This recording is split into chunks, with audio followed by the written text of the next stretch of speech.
Hello friends, ഇന്നത്തെ special ചക്കപ്പുഴുക്കാണ്. നിങ്ങളുടെ നാട്ടിൽ ഇതിനൊക്കെ എന്താ പറയാന്നൊന്ന് കമൻറ്റ് ചെയ്യുന്നേ.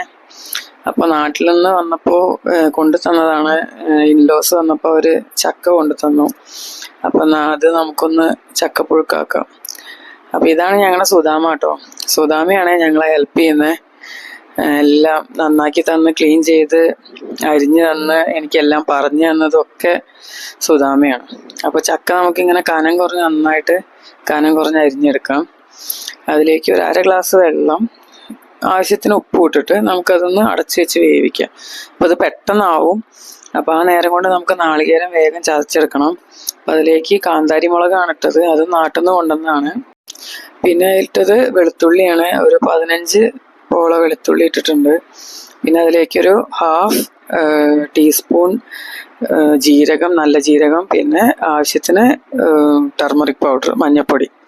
അത് ആദ്യം ഒന്ന് ചതച്ചെടുത്തു. എന്നിട്ടാണ് പിന്നെ നാളികേരം, 1 കപ്പ് നാളികേരം ഞാൻ എടുത്തിട്ടുണ്ട്.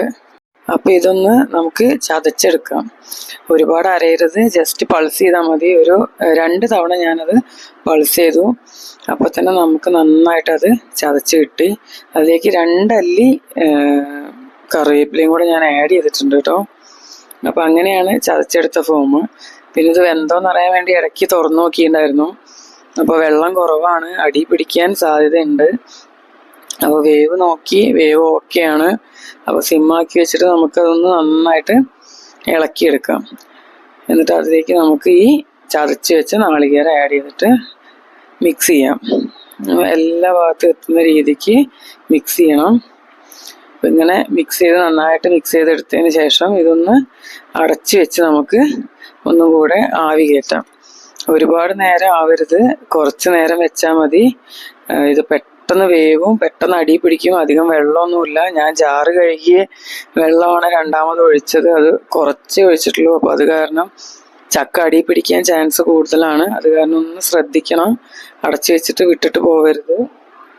അപ്പോൾ ഇങ്ങനെ നോക്കുമ്പോൾ ഒന്ന് ചെറുതായിട്ട് ഇങ്ങനെ പിടിച്ചു തുടങ്ങുന്നുണ്ട്. അപ്പോൾ നമ്മൾ അത് മതി, ഇനി നന്നായിട്ട് ഇത് ഉടച്ചെടുക്കണം. അപ്പോൾ ഒരു മരത്തിൻ്റെ കയ്യിലെടുത്തിട്ട് നന്നായിട്ട്, ഇതൊക്കെ സുധാമയാണ് ചെയ്തത്. ഇതൊന്നും എനിക്കറിയില്ല ചെയ്യാൻ. ഞാൻ ആദ്യമായിട്ടാണ് ഇങ്ങനെ അടുത്ത് നിന്ന് ഇത് കാണുന്നത്, ചെയ്യുന്നത്. വീട്ടിലൊന്നും ഇങ്ങനെ ചെയ്ത് ഞാൻ കൂടെ നിൽക്കാറില്ല, അതാണ്. അപ്പോൾ ഇവിടെ നിന്നാണ് കാണുന്നത്. അപ്പോൾ അങ്ങനെ നോക്കുമ്പോൾ നന്നായിട്ട് ഉടച്ചെടുക്കുന്നുണ്ട്. അപ്പോൾ ഇത് പിടിച്ചിട്ട് കയ്യിൽ ഒതുങ്ങുന്നില്ല, നല്ല ചൂടാണ് പാത്രം. അപ്പോൾ നമുക്കിന്ന് നിലത്ത് വെച്ചിട്ട് നമ്മൾ പാത്രം ഒന്ന് പിടിച്ചു വെച്ച് നമുക്ക് ചതച്ചെടുക്കാമെന്ന് ചിന്തിക്കുന്നുണ്ട്. അപ്പം അങ്ങനെ ചെയ്യുമ്പോൾ ഒന്നും കൂടെ നമുക്ക് നന്നായിട്ട് ഉടഞ്ഞു കിട്ടും. അപ്പോൾ നമ്മൾ ഇത് നിലത്ത് വെച്ച് ചവിട്ടി പിടിച്ച്, അപ്പോൾ ഞാനും ഒരു സൈഡിൽ പിടിച്ചു കൊടുത്തു. നല്ല ചൂടാണ്, അത് കാരണം നല്ല സ്മെല്ല് വരുന്നുണ്ട്. നമുക്ക് കൊതിയാവും, അതിൻ്റെ സ്മെല്ല് കേട്ടിട്ട് കഴിക്കാൻ കൊതിയാവുന്നുണ്ട്. അപ്പോൾ സുധാമ ഇത് നല്ല പരുവത്തിൽ ഉടച്ചെടുത്ത് തരുന്നുണ്ട്. കാണുമ്പോൾ തന്നെ നമുക്ക് കഴിക്കാൻ തോന്നും. അപ്പോൾ എല്ലാവരും ഇത് ട്രൈ ചെയ്ത് നോക്കണം, എങ്ങനെയുണ്ട് പറയണം. ലാസ്റ്റിൽ നമുക്ക് 1 ടേബിൾ സ്പൂൺ വെളിച്ചെണ്ണ തൂവി കൊടുക്കാം, 2 തണ്ട് കറിവേപ്പിലയും. എന്നിട്ട് നന്നായിട്ട് മിക്സ് ചെയ്യാം.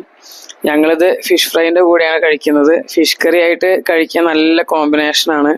അപ്പോൾ ഞങ്ങൾ ഉണ്ടാക്കിയത് ഇങ്ങനെയാണ്. അപ്പോൾ എല്ലാവരും ട്രൈ ചെയ്ത് നോക്കുക. Thank you.